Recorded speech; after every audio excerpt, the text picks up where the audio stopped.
Title দেখা ডরায়েন না, এই টাইটেল দেওয়া ছাড়া উপায় ছিল না। আমরা ভাবতেছি দেশের কি হবে, সবাই ভাবতেছেন না কি আসতেছে সামনে, ইলেকশন হবে কিনা, আওয়ামী লীগ আবার ফিরে আসবে কিনা, হাসিনা ফিরে আসবে কিনা, আপা ফিরবে কিনা। কিন্তু এর চাইতে জরুরি প্রশ্ন হইতেছে, আমি আপনি বেঁচে থাকবো তো, আমাদের সন্তানেরা বেঁচে থাকবে তো। হাসিনা তো আমাদের সন্তানদের পাখির মতো গুলি করে মারছে, কিন্তু আজকের সরকারও মারতেছে আমাদের আর আমাদের সন্তানদের। তবে ধীরে আসেন একটু বিস্তারিত বুঝে দেখি। আলাপ শুরুর আগে একটু গৌর চন্দ্রিকা করে নিই। আমি বাংলাদেশের মানুষের অনেক বাস্তব সংকট মোকাবেলার জন্য বেশ কিছু সমাধানের পথ বাতলাই দিছিলাম। চাইলে প্রফেসর ইউনূসের সরকার অনেকগুলোই বাস্তবায়ন করতে পারত, করে নাই। আজকে আমি এমন একটা ইস্যু নিয়ে কথা বলবো যার ভুক্তভোগী আমরা সবাই, আমি আপনি সবাই। আর এই সমস্যা আমাদের স্বাস্থ্য, আমাদের জীবনী শক্তি, আমাদের জাতির প্রোডাক্টিভিটি, উৎপাদনশীলতা একেবারে নিঃশেষ করে দিচ্ছে। আমরা যেন একবারে দাঁড়াইতে না পারি সেই ব্যবস্থা করতেছে। কি এটা? এটা হইতেছে বিষাক্ত খাদ্য। শুধু মানুষের খাদ্য না, পশু প্রাণীর খাদ্যও বিষাক্ত। আর সেইগুলা শেষ পর্যন্ত আমাদের শরীরে ঢুকতেছে। বাংলাদেশে যে পরিমাণে খাবারে ভেজাল, সেটা সম্ভবত পৃথিবীর শীর্ষে। কোন খাবারে ভেজাল নাই? দুধ বলেন, শাকসবজি বলেন, ফল, মশলা, আচার, আইসক্রিম, মাছ, কোনটা না? প্রত্যেক দিন আমরা নিজেরা বিষ খাই, সন্তানদের মুখে বিষ তুলে দিই। রেস্টুরেন্টে যে রান্না হয় সেটাও পচা। বাংলাদেশ সম্ভবত একমাত্র দেশ যে দেশে 5 স্টার হোটেলে খাইলেও পেট খারাপ হয়। ব্যানে ভ্যানে করছি না। একবার সেরাটন হোটেলে খাইছিলাম 2006 সালে। আমার নিজের টাকায় না, আমারও তো টাকা নাই সেরাটন হোটেলে খাওয়ার মতো। অফিসের বস ফ্রান্স থেকে আসছিল, ও খিলাইছিল। ওরে বাপ, রাত থেকে বমি আর পাতলা পায়খানা একেবারে ডাইরেক্ট হয়ে গেছিল। হাসপাতালে ভর্তি হইতে হয়েছিল, তার সাথে জ্বর। যাই হোক, কারো কোনো ভ্রুক্ষেপ আছে? এই যে খাবার দাবারের যে অবস্থা, আমরা যে বিষ খাইতেছি, কারো কোনো ভ্রুক্ষেপ নাই। নিরাপদ খাদ্য, এটা পাওয়া যায় মানুষের মৌলিক মানবাধিকার, এটাও মনে হয় জানে না কেউ। অথচ বাংলাদেশের খাদ্যকে পরিপূর্ণভাবে নিরাপদ করে তোলা সম্ভব 2 থেকে 3 বছরের মধ্যে। আমি গ্যারান্টি দিব এটাই হবে।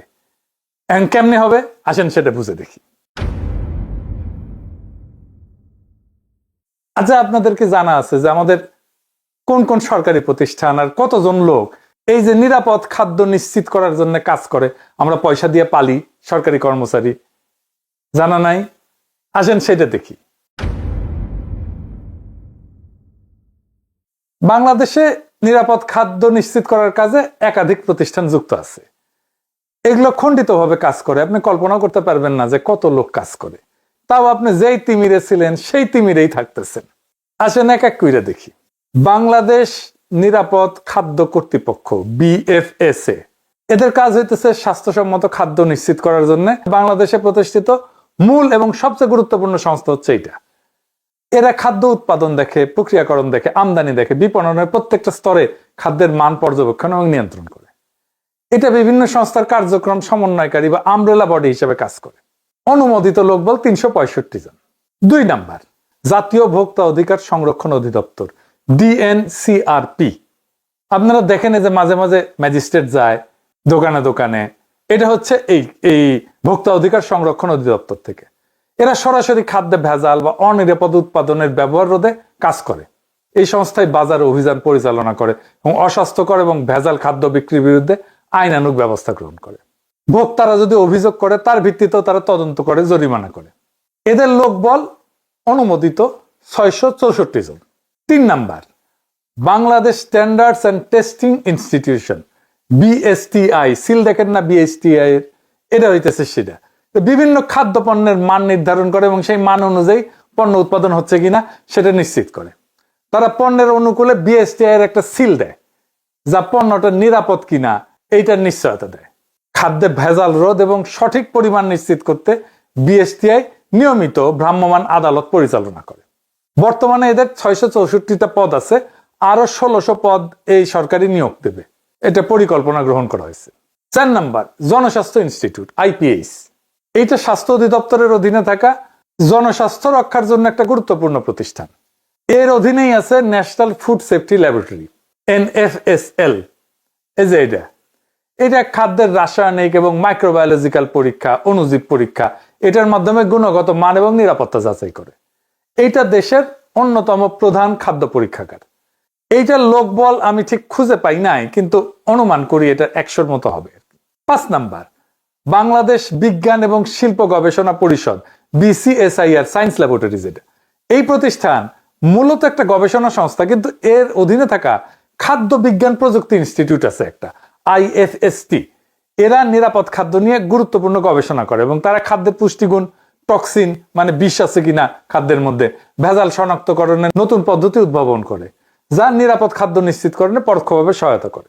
IFSTর ওয়েবসাইটে এই ইনস্টিটিউটে 50 জনেরও বেশি বিজ্ঞানী গবেষক কর্মরত আছে। তো বিজ্ঞানী গবেষক ছাড়াও তো ইনস্টিটিউটে গবেষণা সহায়তার জন্য ল্যাব টেকনিশিয়ান লাগে, প্রশাসনিক সহকারী লাগে, কর্মচারী লাগে। তো সব মিলে বিবেচনা করলে ধরেন এদেরও 100-র মতো লোকবল হবে। এই প্রতিষ্ঠানগুলো ছাড়াও স্বাস্থ্য অধিদপ্তরের স্যানিটারি ইন্সপেক্টর এবং সিটি কর্পোরেশন এবং পৌরসভার স্বাস্থ্য বিভাগ মাঠ পর্যায়ে রেস্তোরাঁ যারা খাবার বিক্রি করে এই সমস্ত প্রতিষ্ঠান পরিদর্শন করে নিরাপদ খাদ্য নিশ্চিত করে। স্বাস্থ্য অধিদপ্তরের অনুমোদিত কাঠামো অনুযায়ী প্রত্যেকটা উপজেলায় এক বা একাধিক স্যানিটারি ইন্সপেক্টর আছে এবং সহকারী স্যানিটারি ইন্সপেক্টর আছে। সেই হিসাবে সারা দেশে 495টা উপজেলায় এই সংখ্যা প্রায় 1000 থেকে 1200 জন। সিটি কর্পোরেশন এবং পৌরসভাগুলোর স্থানীয় সরকার মন্ত্রণালয়ের অধীনে পরিচালিত হয় এবং তাদের নিজস্ব স্বাস্থ্য বিভাগ এবং জনবল কাঠামো আছে। এদের লোকবলের সংখ্যা প্রতিষ্ঠানের আকার, আয়তন এবং বাজেটের উপর ভিত্তি করে ভিন্ন ভিন্ন হয়। তো ধরেন সিটি কর্পোরেশন, বড় সিটি কর্পোরেশন গুলোতে যেমন ধরেন ঢাকা, চট্টগ্রাম, এদের স্বাস্থ্য বিভাগ বেশ বড় এবং সুসংগঠিত। প্রত্যেকটা সিটি কর্পোরেশনে একজন প্রধান স্বাস্থ্য কর্মকর্তা থাকে। এর অধীনে প্রত্যেকটা আঞ্চলিক বা জোনাল অফিসে স্বাস্থ্য কর্মকর্তা এবং তার অধীনে স্যানিটারি ইন্সপেক্টর বা খাদ্য পরিদর্শক কাজ করে।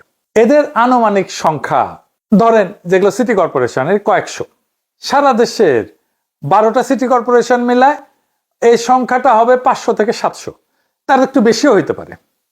পৌরসভা, বাংলাদেশের 329টা পৌরসভা আছে। এদের স্বাস্থ্য বিভাগের আকার তুলনামূলকভাবে ছোট। এটার আবার শ্রেণী আছে, যেমন ক শ্রেণী আছে, খ শ্রেণী আছে। তো ক শ্রেণী মানে এগুলো বড় পৌরসভা। এখানে স্যানিটারি ইন্সপেক্টরের পদ থাকলেও ছোট পৌরসভাগুলোতে একজন স্বাস্থ্য সহকারী বা স্যানিটেশন টেকনিশিয়ান আছে, এই দায়িত্ব পালন করে, একই দায়িত্ব পালন করে। আনুমানিক সংখ্যা, এই সংখ্যাটা আমি কোথাও খুঁজে পাইনি, আনুমানিক সংখ্যা প্রত্যেক পৌরসভায় যদি গড়ে 2 থেকে 3 জন করে ধরি, তাহলে সারা দেশে পৌরসভাগুলোতে এই সংখ্যা 600 থেকে 900-র মতো হবে আর কি। বিভিন্ন সরকারি সংস্থাগুলোর অনুমোদিত এবং আনুমানিক লোকবল যোগ করলে প্রায় 4500-এর মতো হয়। এবার বলেন 4500 লোক আপনার নিরাপদ খাদ্য নিশ্চিত করতে কাজ করতেছে, পারতেছে কি? পারতেছে না। কিছু পারতেছে? কিচ্ছু পারতেছে না। আচ্ছা, আমরা আশেপাশের কিছু পরিসংখ্যান দেখি, মানে ধরেন আশেপাশের দেশ, ধরেন ইন্ডিয়ারটাই দেখি। আসেন ইন্ডিয়ারটা একটু দেখি, আমরা মিলাই দেখবো বাংলাদেশের সাথে। ইন্ডিয়ায় ঠিক একই কাজ কতজন করে জানেন? 27500 জন। বাংলাদেশের জনসংখ্যা তো প্রায় 17 কোটি। তো মোট লোকবল হচ্ছে 4500-এর মতো। প্রায় প্রত্যেক 39,000 জনের জন্য একজন পরিদর্শক। ইন্ডিয়ার জনসংখ্যা 140 কোটি, লোকবল আছে প্রায় 25,000 ধরলাম আর কি, 25 থেকে 30,000 ধরলাম, 27,500 গড়ে। তো তাইলে প্রত্যেক 51,000 জন মানুষের জন্য একজন পরিদর্শক। তাইলে আমাদের লোকবল ইন্ডিয়ার চাইতে বেশি। তাইলে ইন্ডিয়ার চাইতে কি খাদ্য আমাদের দেশে বেশি নিরাপদ? আসেন সেটা দেখি। ইন্ডিয়া একটা গবেষণা হয়েছিল এবং পাওয়া গেছে যে 42% খাবারে ভেজাল পাওয়া গেছে। তার মানে 58% খাবার ভালো। আমাদের দেশে ভেজাল কত? 76% খাবারে ভেজাল, মানে 24% খাবার ভালো। তাহলে আমাদের এই 4500 লোক বল কি বাল ফেলাইতেছে? কিচ্ছু না। অন্তত ইন্ডিয়া স্ট্যান্ডার্ড তো মেনটেন করবে। কি ভয়াবহ অবস্থা বিরাজ করতেছে দেখেন। তাহলে এখান থেকে উত্তরণের পথ কি? আচ্ছা, এবার আলাপে যাওয়ার আগে আরেকটা তথ্য দেখে নি। আমেরিকাতে কতজন কাজ করে নিরাপদ খাদ্য নিয়ে কাজ করতে? 5,500।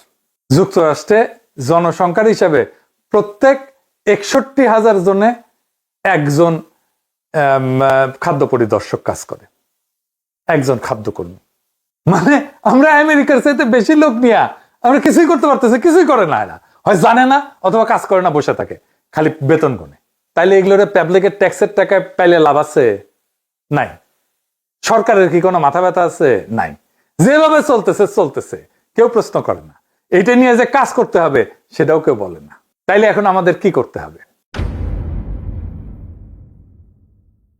এই যে জটিল অবস্থা, এই জটিল অবস্থা সামলানোর মতো প্রতিষ্ঠান আমাদের নাই। একটা প্রতিষ্ঠান আছে যেটা মোটামুটি ভালো কাজ করে, সেটা হইতেছে ড্রাগ অ্যাডমিনিস্ট্রেশন।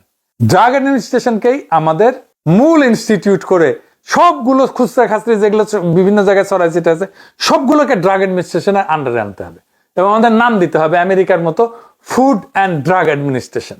খাদ্য এবং ওষুধের অ্যাডমিনিস্ট্রেশন, এদের এক্সপার্টাইজ আছে, দক্ষ লোক, এরা জানে কিভাবে ওষুধের মান নিয়ন্ত্রণ করতে হয় এবং এরাই পারবে খাদ্যেরও মান নিয়ন্ত্রণ করতে। তো যুক্তরাষ্ট্রে FDA কি করে আসেন একটু বুঝে দেখি।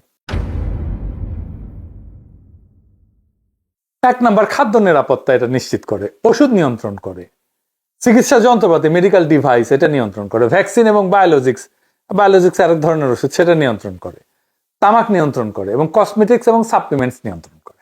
সাপ্লিমেন্টস মানে যে ভিটামিন টিটামিন এই সমস্ত, প্রোবায়োটিক ইত্যাদি ইত্যাদি। বাংলাদেশে FDA ধাঁচের শক্তিশালী দপ্তর করতে হইলে জনবল ধাপে ধাপে বাড়ানো বাস্তবসম্মত।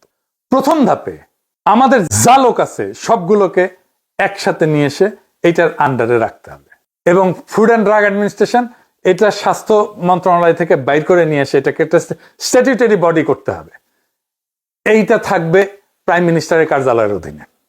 এইখানে আমার হিসাবে মোটামুটি 10,000 লোক বল যদি আমরা দিতে পারি, 10 থেকে 11,000, তাইলে এটা খুবই ভালো কাজ করবে, একদম আমেরিকান স্ট্যান্ডার্ডে কাজ করতে পারবে।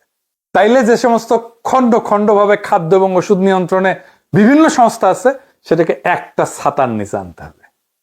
প্রথম ধাপে ডিরেক্টর ড্রাগ অ্যাডমিনিস্ট্রেশন DGDA এবং BFSA যেটা নিরাপদ খাদ্য কর্তৃপক্ষ, এই দুটোকে একীভূত করতে হবে, কারণ এই দুই প্রতিষ্ঠানই যথাক্রমে ওষুধ এবং খাদ্যের মূল নিয়ন্ত্রক। এরপর ধাপে ধাপে Bangladesh standards and testing institution BSTI এর পরীক্ষাগার, তার ক্ষমতা, এর মান নির্ধারণের অংশ এটা যুক্ত করা যেতে পারে, ভোক্তা অধিকার সংরক্ষণ অধিদপ্তর এটা যুক্ত করা যেতে পারে, বাজার নজরদারির অংশটা, তাহলে মাঠ পর্যায়ের কার্যক্রম শক্তিশালী হবে। তামাক নিয়ন্ত্রণ সেল এটা স্বাস্থ্য মন্ত্রণালয় আছে এবং শিল্প ও বাণিজ্য মন্ত্রণালয় আছে। তো এইটা দুই জায়গা থেকে আলাদা করে এই FDA এর আন্ডারে দিতে হবে। আর কসমেটিক্স, আমি জানি না কসমেটিক্স কেউ দেখে কিনা, কসমেটিক্স এবং সাপ্লিমেন্টস নিয়ন্ত্রণের জন্য DGDA এবং BSTI থেকে নতুন দপ্তরে স্থানান্তর করলে পুরা খাত একটা ছাতার নিচে চলে আসবে। এইভাবে ধাপে ধাপে আগাইলে বিচ্ছিন্ন সংস্থাগুলো একীভূত হয়ে একটা পূর্ণাঙ্গ food and drug administration of Bangladesh গড়ে উঠবে। আমি আগেই বলছি যে পুরা দপ্তর সাজাইতে 10 থেকে 11,000 লোক লাগবে। যদি আমরা এটা আমেরিকান স্ট্যান্ডার্ডে চাই, আমাদের হাতে আছে 4,500 লোক, তামাক নিয়ন্ত্রণের সাথে যুক্ত আছে প্রায় 1,000-এর মতো, তার মানে 5,500 হইল। আর ড্রাগ অ্যাডমিনিস্ট্রেশনে প্রায় 1,100 লোক আছে, তার মানে 6,600 লোক আমার কাছে এখনই রেডি, আমরা তাদেরকে বেতন দিই। এই জনবল আমার এখনই আছে। তো কোন দপ্তর কিভাবে কোথায় যাবে তার একটা খসড়া করছি এইভাবে। এইটা সাহেব এটা একটু পাশে দেখান, আমি বলতেছি।